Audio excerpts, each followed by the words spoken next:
Hello बच्चों, आज मैं आपको पढ़ाने जा रही हूँ आपकी क्लास का चैप्टर 12 कंचा। कंचा कहानी में लेखक ने यह दर्शाने का प्रयत्न किया है कि बच्चों की अपनी दुनिया होती है। वे हर पल कुछ ना कुछ सोचते रहते हैं और ना जाने अपनी सोच की दुनिया में कहाँ से कहाँ पहुँच जाते हैं। लेखक कहानी को बताता है कि कंधे पर बस्ता लटकाए अप्पू अपने आप में मस्त विद्यालय की ओर जा रहा था और उसके दिमाग में सियार और कौवे की कहानी चल रही थी। सियार कौवे से कह रही थी कि तुम एक गाना गाओ, मैं तुम्हारा गाना सुनने के लिए तरस गई हूँ। कौवा उनकी बातों में आ गया और उसने गाना गाना शुरू कर दिया। जैसे ही उसने गाना गाने के लिए मुंह खोला, उसके मुंह में फंसी रोटी का टुकड़ा नीचे गिर गया। सियार रोटी टुकड़ा लेकर भाग गया। अप्पू अपने आप में ये कहानी को दिमाग में याद कर करके हंस रहा था कि बुद्धू कौवा सियार की चालाकी भी समझ नहीं पाया। रास्ते में चलते चलते बच्चों तभी उसे एक दुकान दिखी। उसमें एक बड़ा सा कांच का जार रखा था और उसके अंदर बहुत से कंचे पड़े थे, हरे हरे, और उसमें सफ़ेद रंग की धारी थी। बिल्कुल ऐसे लग रहे थे जैसे आंवले।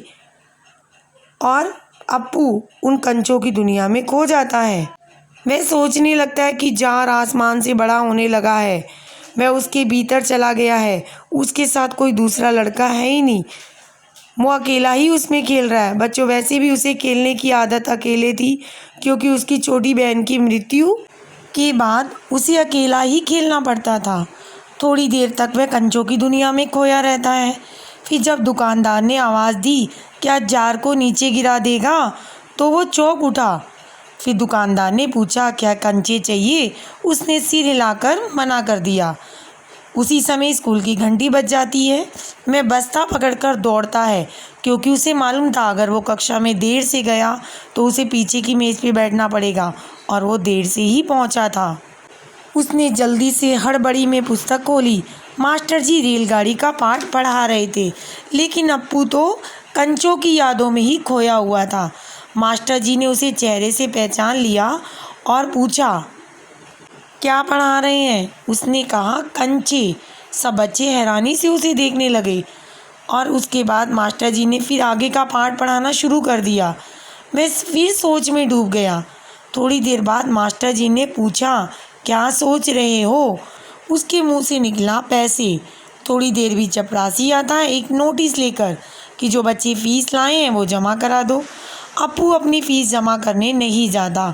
उसको पिताजी ने जो 1.5 रुपया दिया था वो फ़ीस जमा ना करके कंचे की दुकान पर जाता है और उन पैसों से कंचे खरीद लेता है और कागज़ की पोटली में कंचे लिए अपनी छाती से चिपकाए अपने घर की ओर बढ़ता है।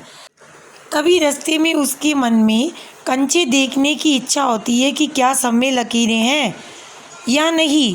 वह पोटली खोलता है, सारे कंचे बिखर जाते हैं और वह उन कंचों को फिर हाथों से बटोरने लगता है। तभी अचानक उसके सामने एक कार भी आ जाती है। ड्राइवर को गुस्सा भी आता है तो वह उसे कंचा दिखाता है। ड्राइवर का गुस्सा शांत हो जाता है। अब कंचे लेने के कारण मैं घर भी देर से पहुंचा। माँ परेशान थी।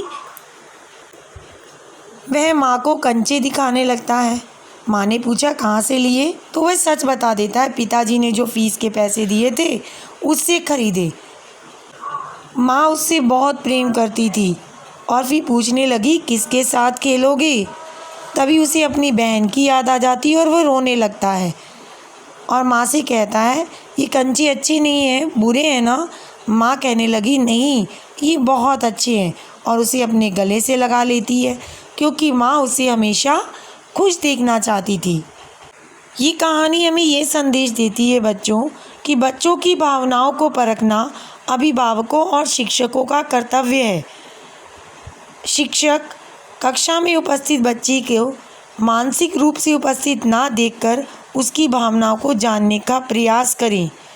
यदि वह उनकी भावनाओं को ना परख सके तो वे उनके मन की स्थिति को नहीं जान पाएंगे कि वे सही समय पर सही कार्य कर रहे हैं या नहीं। बच्चों को भी चाहिए कि वे पढ़ाई के समय इधर उधर की बातें ना सोचकर पढ़ाई में ध्यान दें।